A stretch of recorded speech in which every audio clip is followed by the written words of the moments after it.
Bonjour à tous et merci aux organisateurs du festival et aux responsables du musée de m'accueillir aujourd'hui et de m'offrir l'opportunité donc de vous présenter l'objet de mes recherches et plus particulièrement de tout ce qui peut concerner Rabelais dans les recherches que je mène à l'École pratique des hautes études. Alors, cette année, la thématique étant le voyage, je vous propose une étape dans ce voyage qui n'est pas si lointaine que ça, puisque cette étape, ce sera à Paris. Je vous ai mis ici deux photographies de l'École des Beaux-Arts, institution ancienne et très importante pour former les artistes et architectes français et également d'ailleurs, qui venaient en général de la France entière pour venir y étudier, pour couronner leurs études en fin de parcours, parce que c'était un privilège pour les meilleurs élèves de pouvoir accéder à une formation d'excellence très centralisée à Paris. Mais si j'ai aussi présenté ces photographies, c'est pour vous introduire au fait que ce sont de très belles architectures. En tant qu'historienne de l'art, j'aurais pu vous présenter de très belles choses, mais travaillant sur la fête et travaillant sur l'éphémère, je vais plutôt vous montrer les reliques d'événements, donc de faits immatériels, que véritablement de très belles œuvres d'art. C'est pour qu'il n'y ait pas une attente qui ne reste pas inassouvie. Là, je vous donne justement le type d'œuvre picturale représentant Rabelais, etc. Ce ne sera pas du tout ce type de production qui fera l'objet de cette présentation, mais bien d'événements, de choses qui se sont passées entre les élèves de l'École des Beaux-Arts. Alors, qu'est-ce que le bal des 4 arts? Tout d'abord, il me semble important de vous définir son nom. On peut souvent le confondre avec un autre établissement qui appelle ses élèves à peu près pareil, qui sont les gars des arts, les gars des arts et métiers, donc des ingénieurs, qui eux aussi font la fête. Mais le bal que je vous présente aujourd'hui, c'est le bal des artistes. Et les 4 arts, ce sont en fait les 4 arts officiels enseignés à l'école, à savoir la peinture, la sculpture, l'architecture et la gravure, qui sont, à la création de l'école, les arts définis comme étant les beaux-arts. Et sur ces deux photographies que j'ai prises dans tout le panel des archives que je peux avoir sur ce bal, c'est un bal médiéval qui a eu lieu en 1910. Et vous voyez aussi bien des jeunes gens, des femmes que des hommes, déguisés dans un contexte donc assez festif. Et on voit que la photographie de droite a été prise en extérieur. Eh bien, ça vous renvoie à la photo de l'École des Beaux-Arts que je vous ai mise juste avant. On est dans cette cour et en fait, la particularité de ce bal, c'est que les photos étaient interdites. Donc, je vais vous parler vraiment de quelque chose, un événement avec une culture du secret assez importante, puisque tout ce qu'on va avoir ça va être des éléments extérieurs, des photographies prises en extérieur, tant tout ce qui s'y passait devait rester secret. Une année, en 1958, les élèves des Beaux-Arts décident pour leur bal annuel de choisir un thème rabelaisien et intitulent leur bal « La guerre picrocolline ». On dit bal des 4 arts, mais ce n'est pas seulement une réunion dansante. D'abord, ça demande 1 an de préparation. Les élèves vont imaginer un thème, voter pour savoir si ce thème peut répondre à leurs attentes. Et à partir de là, puisque leur école fonctionne sur le système des concours, eh bien eux aussi, dans leur usage festif entre étudiants, ils vont décider de faire des concours pour les affiches, des concours pour les cartons d'entrée, des concours pour des plaques métalliques qui vont être portées par les organisateurs, un peu comme maintenant on va avoir des badges avec marqué organisateur. Bah là, ce sont des vraies œuvres d'art créées pour la fête, pour une nuit seulement, puisque chaque année, le thème change. Et donc, en 1958, c'est un bal directement en référence à Rabelais. Bal qui est déjà à une belle partie de sa vie. Le bal des 4 arts est né en 1892, donc à l'extrême fin du 19e siècle, et il s'arrêtera au milieu des années 60, en 1966, un petit peu avant l'explosion de l'École des Beaux-Arts et l'indépendance de toute la filière architecture, qui ne sera plus enseignée au sein de cette école. Mais le bal, voilà, n'a pas connu cette époque-là, puisqu'il s'est arrêté avant cette grande métamorphose de l'institution. Donc en 1958, il y avait déjà eu un certain nombre d'éditions, les périodes de guerre étant les seules périodes où le bal ne s'est pas produit. Et vous voyez les journaux qui titraient « Dernière tradition écolière, le bal des 4 arts, Paris aux mains de Picrocole ». Avec, et c'est ça qui est assez amusant sous cette photographie, la parenthèse, je pense que vous ne pouvez pas la lire, mais c'est marqué « de notre envoyé spécial chez Rabelais ». Et donc je vous ai dit que l'étape se faisait à Paris. C'est aussi un voyage de Chinon à Paris, mais c'est aussi un voyage dans le temps.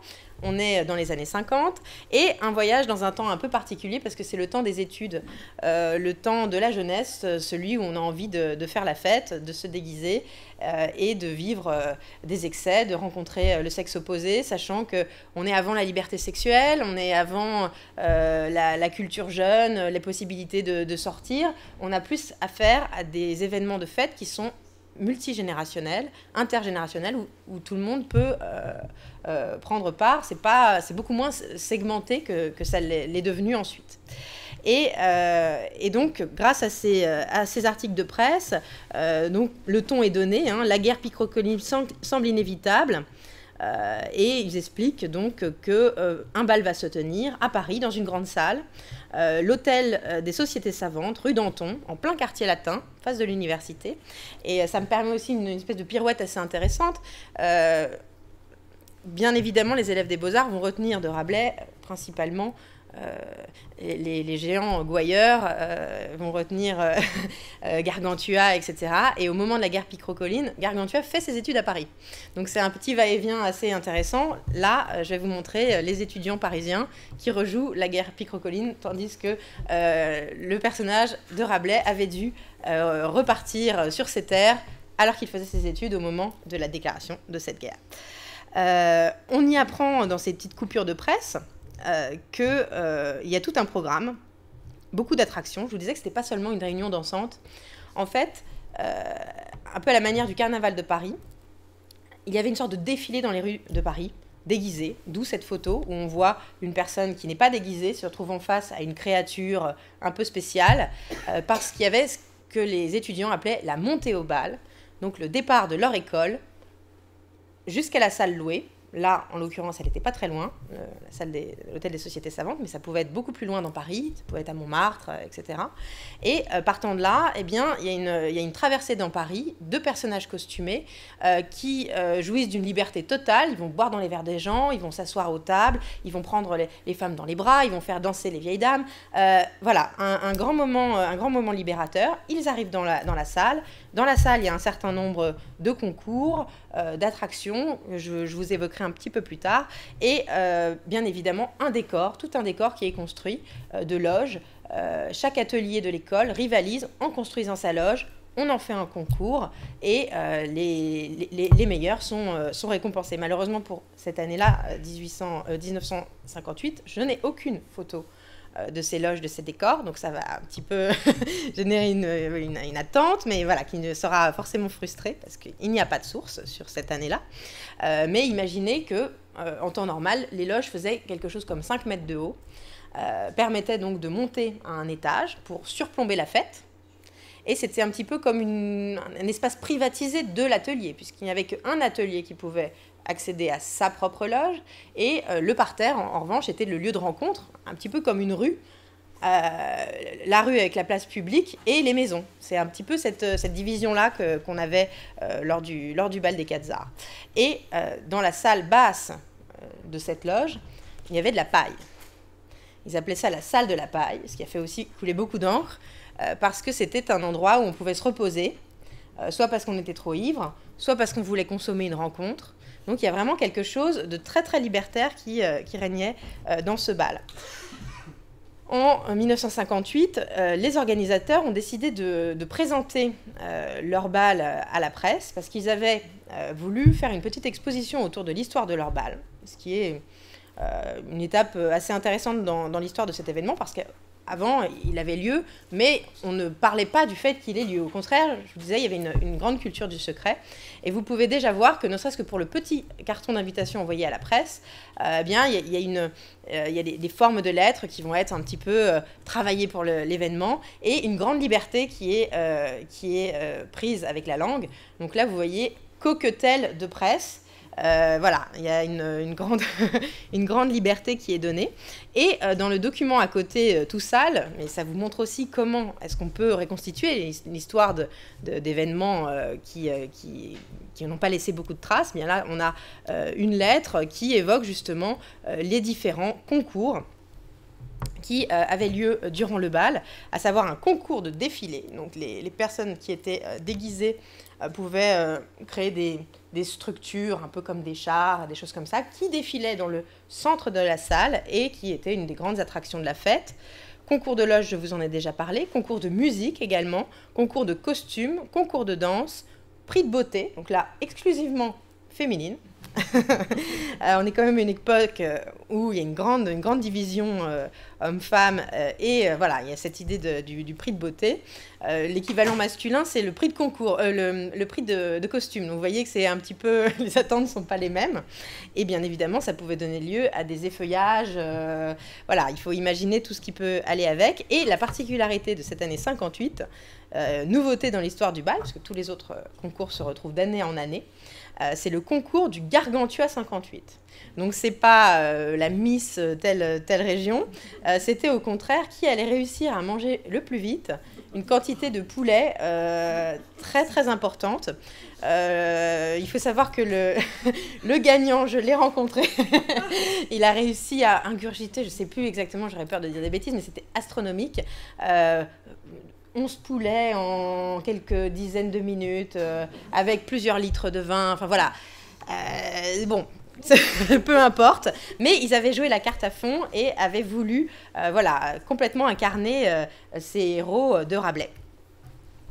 Alors pour que la fête puisse se faire, l'école n'avait aucune vue sur ce que faisaient les élèves. C'est pour ça d'ailleurs qu'ils louaient des salles à l'extérieur pour avoir cette grande liberté.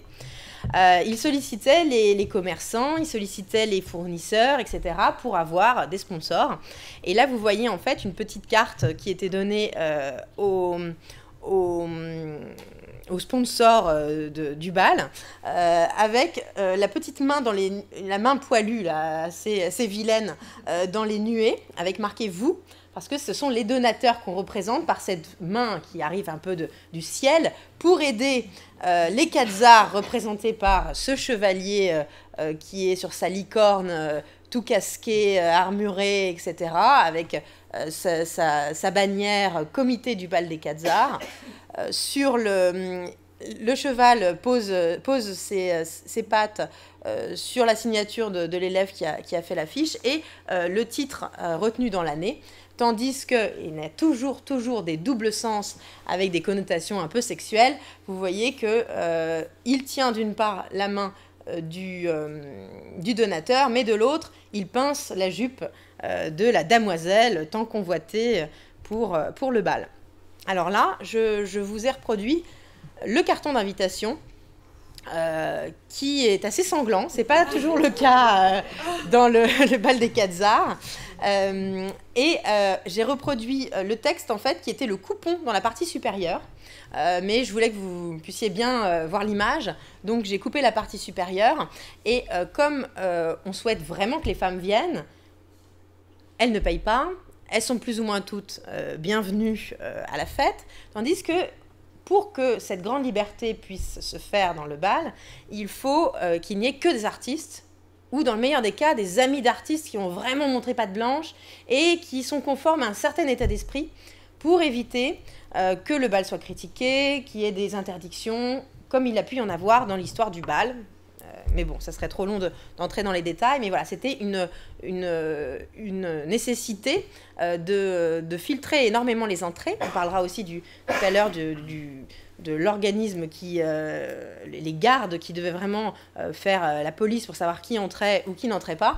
Mais vous voyez, sur le haut du talon, il y a un certain nombre de signatures pour authentifier qui a le vrai carton pour pouvoir entrer. Et dans le texte, il y a souvent des longs textes pour inviter les gens au bal des 4 arts. Et on va prendre une grande liberté avec la langue en mimant un certain mimétisme avec le thème qu'on a choisi. Donc là, buveur très illustre, vérolé très précieux, brèche-dents, lime sourde, fainéant, etc. Voilà à qui on s'adresse, qui on veut voir venir au bal. En ce qui concerne l'iconographie, apparemment, ce qu'ont retenu les élèves des Beaux-Arts de la guerre picrocolline et de Gargantua, c'est l'opposition homme-femme. C'est ça qui les travaille. Donc là, on coupe la femme en deux, mais ailleurs, vous verrez qu'il s'agit plutôt de couper le membre viril, celui qui a rendu enceinte Gargamel, la mère de Gargantua, et qui donc lui cause des douleurs au moment de l'accouchement, et donc elle imagine lui couper le membre. Et bien ça va les marquer, les travailler, et c'est ça qui va beaucoup se retrouver dans le bal. Le carton pour femme est plus aimable, vous l'aurez immédiatement remarqué. Celle qui vit, son ami tout armé, fort la braguette, elle est à l'escarmouche, etc., etc. Donc là, vous voyez, on est plus dans le dialogue courtois, bien dirigé sur la braguette, avec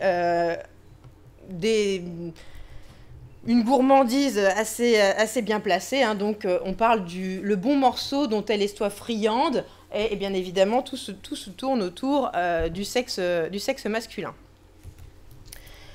L'affiche va nous permettre d'entrer vraiment dans ce que pouvait être ce bal. Là, on a vraiment une représentation de la guerre picrocolline.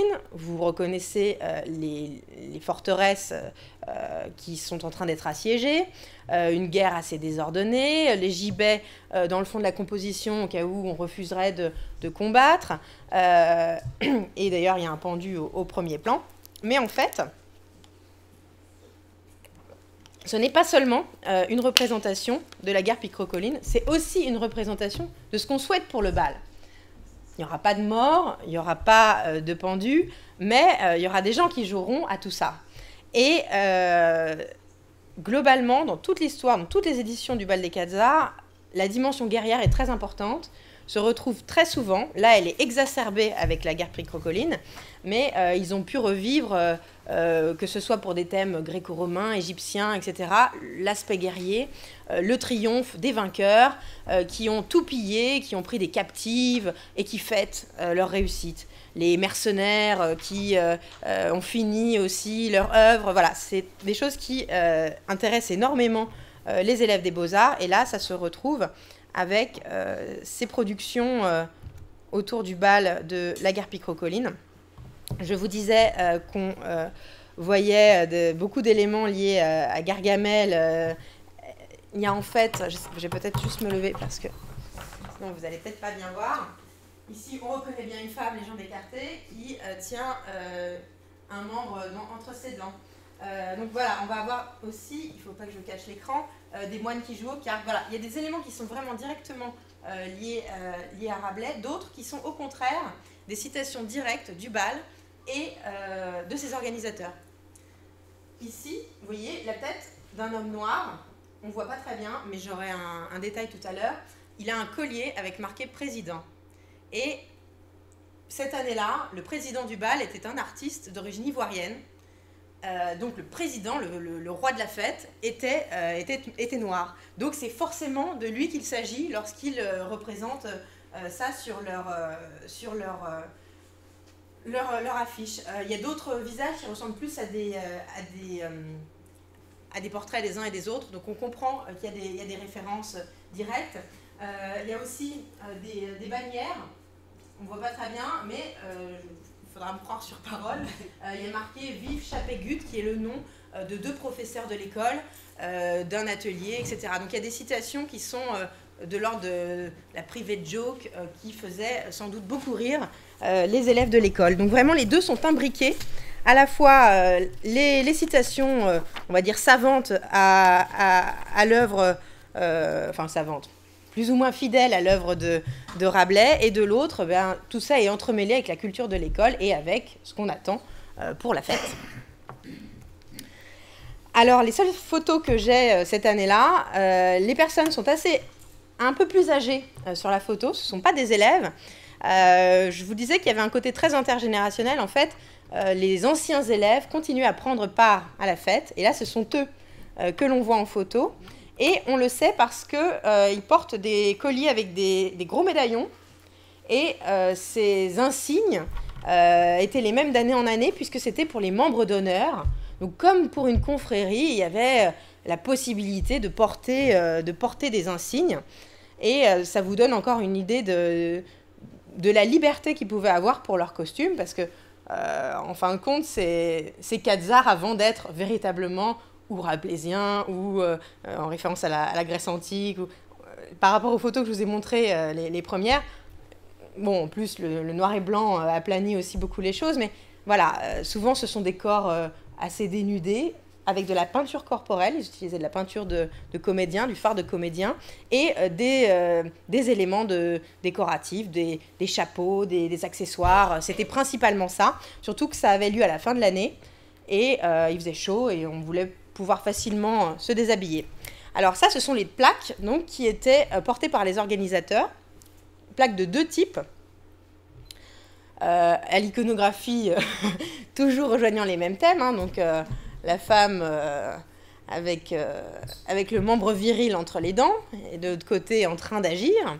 La plaque la plus grosse, donc celle qui est à la gauche de l'écran, était portée par vraiment le comité d'organisation. Donc c'était un petit groupe de même pas 10 élèves qui passaient l'année à organiser tout ça. Et de l'autre, c'était les délégués d'atelier. Donc en fait, imaginez-vous, pour que l'information se diffuse dans chacun des ateliers qui devaient recevoir les informations, eh bien, il y avait un délégué qui avait une importance légèrement moindre par rapport au comité d'organisation, qui lui signait les assurances et tout ce que vous pouvez imaginer, mais avait un rôle important, d'où ces insignes qui étaient portés. Alors voilà le détail. Donc, je vous avais promis un détail sur le président, et ça me permet d'aborder un autre élément. Dans l'affiche, vous voyez des personnages noirs. Et en fait, ça renvoie à une réalité du bal. Le service d'ordre était appelé la garde noire. Et je vous en ai mis une photo, toujours dans la cour de l'école, hein, c'est vraiment une photo habituelle. Et donc, ils étaient le corps entièrement recouvert de bouchons, de noir de bouchons et d'huile, ce qui avait beaucoup d'avantages, parce que eux qui étaient service d'ordre pouvaient quand même, vous l'imaginez, lorsqu'ils arrivent dans la ville et qu'ils traversent la ville, faire un peu n'importe quoi. Et lorsque j'ai interrogé les derniers organisateurs, parce que voilà, le bal s'arrête en 66, il y a encore des gens qui peuvent témoigner, ils disaient, on ne pouvait pas nous attraper, parce qu'on était plein d'huile. Donc les policiers, etc., ne pouvaient pas nous attraper. Et donc, il y a beaucoup d'histoires comme ça, d'anecdotes, de personnes qui vont se retrouver, soit aller voir un ministre, soit au contraire monter sur la scène de l'Opéra Garnier en pleine représentation, parce qu'ils ont réussi à trouver une entrée, je sais pas quoi, et les gens interloqués se demandant si ça fait partie du spectacle. Enfin, c'est... et tout était très bon enfant, donc il n'y avait jamais de vrais problèmes à la sortie, et une grande compréhension de la part des autorités publiques, la préfecture de police, etc. Alors, maintenant que je vous ai présenté ce bal de 1958, ça va me permettre de vous expliquer en fait que le fait qu'ils aient choisi cette année-là de faire un bal rabelaisien était quelque chose d'assez évident pour eux, parce que c'est une émanation assez évidente, parce que tout leur univers d'élèves est assez tourné vers l'excès, vers le gaulois, voilà, une grande liberté de ton qui rappelle énormément ce que l'on appelle le rabelaisien, qui est forcément la perception qu'on a de Rabelais, et non pas la lecture qu'on peut en faire de façon savante, mais ce qu'on en retient dans le langage courant. Alors, quand on reprend les définitions possibles de rabelaisien, c'est qui rappelle les personnages de Rabelais, leur apparence physique, leur comportement, leurs propos, qui est énorme, qui aiment bien manger, bien boire, etc. On est déjà complètement dedans, surtout lorsqu'il y a des références directes à Rabelais, je vais vous en donner d'autres, mais c'est aussi qui rappelle la langue, le style, l'esprit des œuvres de Rabelais, qui est licencieux, grivois, parfois grossier et cynique. Et en fait, là, on est aussi en plein dans tout ce qui baigne la culture des élèves. On remonte dans le temps, un bal qui n'est pas directement lié à Rabelais, mais comme on choisit un thème sur le Moyen-Âge, en 1910, là vous les voyez posés sur le toit de leur établissement, donc vous voyez, ça vous donne aussi une idée de la liberté qu'ils pouvaient avoir et on va dire des bêtises qu'ils pouvaient faire. Et je vois qu'il y a une énorme faute de... C'est Thélème et pas Thélène. Bon, mais il y a l'abbaye de Thélème qui est tout de suite en référence, etc. Donc il y a déjà Molubec, Gargantua, Rabelais, etc. qui sont dans l'univers qu'on assigne... là en l'occurrence au Moyen-Âge, mais aussi, de façon plus inattendue, on va utiliser la référence à Rabelais pour un bal égyptien. Là, ça vous donne une meilleure, j'avais aussi envie de vous montrer une plus grande variété de production. Donc là, on est en 1908, un bal autour de la figure de Sésostris III, etc. Carton pour hommes en haut, carton pour femmes en bas. Et des affiches, là en l'occurrence sans décor, mais qui étaient affichées dans les ateliers. Et où on invitait les étudiants à prendre part à l'organisation de la fête et à coller au thème, dirons-nous. Et là, il est question du quart d'heure de Rabelais, donc du moment où on doit payer l'addition. Donc là, c'est le côté expression populaire qui se retrouve dans les affiches. Par ailleurs, pour travailler, j'utilise un certain nombre de témoignages, aussi bien en allant rencontrer des anciens organisateurs, mais aussi des témoignages écrits pour les périodes plus anciennes. Et là, en l'occurrence, c'est un manuscrit de 1902 où on décrit le bal en disant voilà, que c'est un spectacle du reste, c'est unique, etc., etc., en spécifiant que ce qui pourrait être vu dans un autre milieu comme quelque chose de choquant, dans le milieu des artistes, a une véritable utilité. On fait une reconstitution historique qui est utile à la création et, par exemple, le rapport à la nudité est quelque chose de tout à fait naturel chez les artistes, comme chez les médecins. Ils ont besoin de voir le corps, les uns pour le soigner, les autres pour le dessiner. Et les modèles vivants viennent poser dans les ateliers, etc. Donc ça fait partie des milieux qui ont une certaine largesse avec la pudeur, l'idée de la pudeur, voilà. Et là, dans ce témoignage, et jusqu'à 5 heures du matin, le fracas, les rires, la bonne gaieté de Rabelais ne cessent pas un instant. Les cris, les appels inlassables clament toujours, les mains battent, s'étreignent pour les farandoles, caressent le satin des peaux des femmes qui glissent, les lèvres éprouvent les blanches épaules, etc., etc. Donc voilà, la bonne gaieté de Rabelais est quelque chose en fait qui est très visible et très sensible dès les débuts de la création du bal. Puisqu'on est à Chinon, je n'ai pas résisté au fait, et je vais aller un petit peu plus vite, de vous rappeler, d'évoquer l'importance de l'ivresse aussi au sein de ce bal, avec certaines pratiques, comme se faire renverser du vin sur le corps, etc., attesté aussi bien dans des illustrations d'ouvrages qui traitent du bal que dans des témoignages, enfin des études plus anciennes. Et des dessins de presse, là, avec le dernier écho du bal des Quetzars, le coin le plus tranquille de la salle, des femmes portées sur les épaules, les hommes qui boivent le vin au goulot. Et dans ce que j'ai entendu d'un témoignage du président de bal de 1960, chacun devenait générateur et maître de son spectacle. Il y en avait un qui faisait le bal avec sa barrique de vin. Il est arrivé en haut de sa loge, s'est mis sur le bord et s'est renversé la bassine de vin sur lui-même. Quelle était sa psychologie? C'est inouï. Chacun faisait son spectacle, chacun pouvait vivre sa vie de carnaval sans demander aux autres ce qu'ils pouvaient faire ou ne pas faire. Il y avait une forme de libération qui n'existait pas ailleurs, car les contraintes sociales étaient fortes, la séparation des hommes et des femmes, etc. Donc ça vous donne une petite idée pour contrebalancer tout ça, le même témoin, le même organisateur du bal, disait que c'était pas non plus... Il y avait une dimension orgiaque absolument évidente. En revanche, il ne faudrait pas limiter ce bal à une beuverie. C'est absolument pas ça. C'est avant tout une grande création, une grande reconstitution. L'alcool était consommé déjà avant d'arriver sur le bal, mais il n'y avait pas une quantité forcément astronomique d'alcool sur place. Et finalement, la cavalcade dans les rues de Paris permettait déjà d'évacuer un petit peu, et on mangeait dans le bal. Donc, ça permettait de limiter les choses. Bien évidemment, certaines personnes étaient sous immédiatement, mais ne voyaient rien, ne profitaient pas. Donc, ce n'était pas quelque chose qui était recommandé. Et lorsque j'ai eu aussi d'autres échos de personnes qui ont comparé ce qu'ils ont pu connaître du bal avec ce qu'ils entendent de leurs petits-enfants dans des écoles, par exemple de commerce, où il y a des soirées étudiantes, où c'est vraiment la beuverie totale, on m'a dit vraiment que ça n'avait rien à voir. L'alcool était un des ingrédients, mais ce n'était pas le but. L'ivresse n'était pas le seul but, c'était un des ingrédients. Et donc voilà, c'est un art de la fête qui était dans les lumières et dans tout.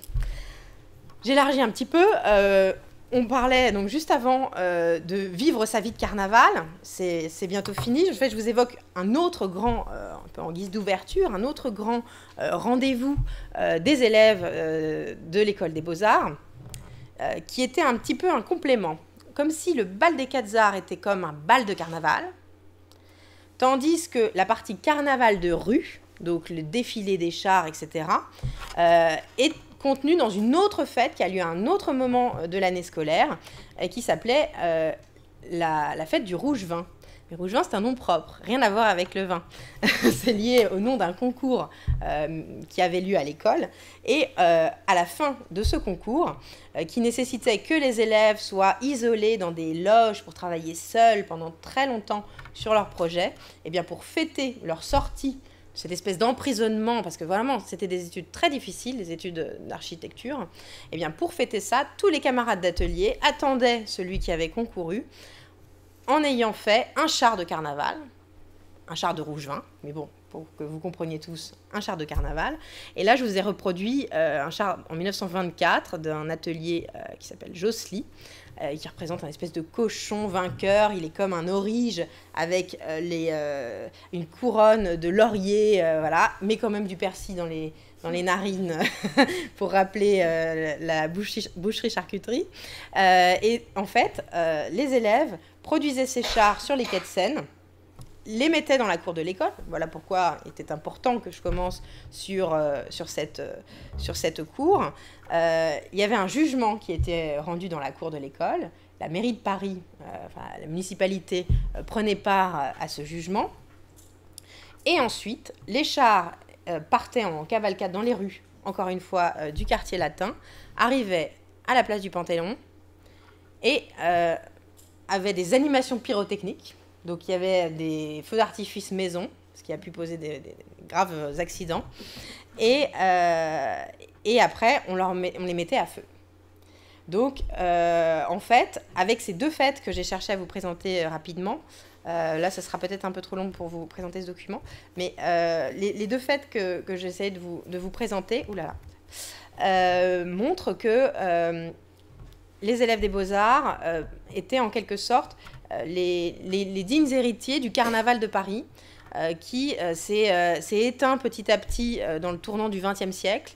Eux en ont fait une sorte de conservatoire, mais très lié à leur histoire d'établissement. Peut-être certainement même parce qu'ils devaient prendre part au carnaval de Paris. Ils savaient faire des choses, ils savaient faire des chars. Ils aimaient participer au bal public, au bal de l'opéra, etc. pendant ces grands moments de fête libératrices du carnaval. Et alors que cette tradition s'essoufflait, eh bien eux ont cherché à en faire un conservatoire en créant leur bal à la fin du 19e siècle et en créant cette fête à peu près au même moment. Et donc à elles deux, elles présentent un peu les deux pendants du carnaval et montrent en quoi les élèves des Beaux-Arts ont en fait permis au XXe siècle de conserver cette tradition très ancienne du carnaval dont on peut forcément trouver certaines racines avec toute la dimension qui intéressait Rabelais, de cette dimension populaire et des fêtes et des croyances vraiment très anciennes et ancrées dans cette culture française.